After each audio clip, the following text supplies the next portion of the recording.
हाय, hello, good morning. तर माझ्या mini व्लॉगमध्ये अगदी मनापासून स्वागत आहे.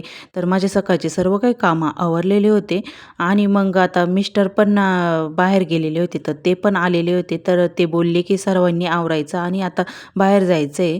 तर मग आता आम्ही येथे सप्तशृंगी गडाच्या रस्त्यानंच पुढं थोडंसं चाललेलो होतो.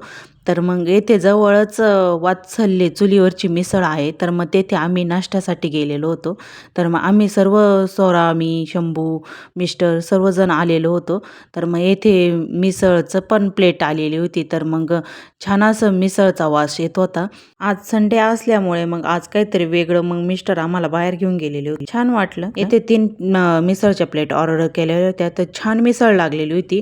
तर तुम्ही सप्तशृंगी गडावरती गेल्यानंतर एकदा नक्की ट्राय करून बघा. तर तिथून जवळच आहे वात्सल्य चुलीवरची मिसळ. तर खूप छान लागलेली होती. तर मग त्यानंतर संध्याकाळच्या वेळेला मग घरी आल्यानंतर मी येते मला चुरमाचे लाडू बनवायचे होते. तर येथे कणिक पण मळून घेतलेली आहे आणि आता हे असे उंडे बनवून घेतलेले होते. तर मग आता तेलामध्ये छान असे तळून घ्यायचे आहे. तर मग गॅस पण फुल करून आणि छान असं तळून घेत होते मी. तर आतमध्ये पण तळले पाहिजेत, त्यामुळे मग छान असे तळून घेत होते लाल लाल रंगावरती. तर मग येथे तळल्यानंतर बाजूला सर्व काही काढून घेत होते. तर मग असे थंड झाल्यानंतर मग येथे मी सर्व काही मिक्सरला बारीक करून घेत होते. सर्व दळायचं झाल्यानंतर त्यात मी गुळाचा पाक पण करून टाकलेला होता. तर मग छान असे चुरम्याचे लाडू पण झालेले होते. तर चला आजचा मिनी ब्लॉग आवडला असेल तर लाईक करा, कमेंट्स करा, शेअर करा.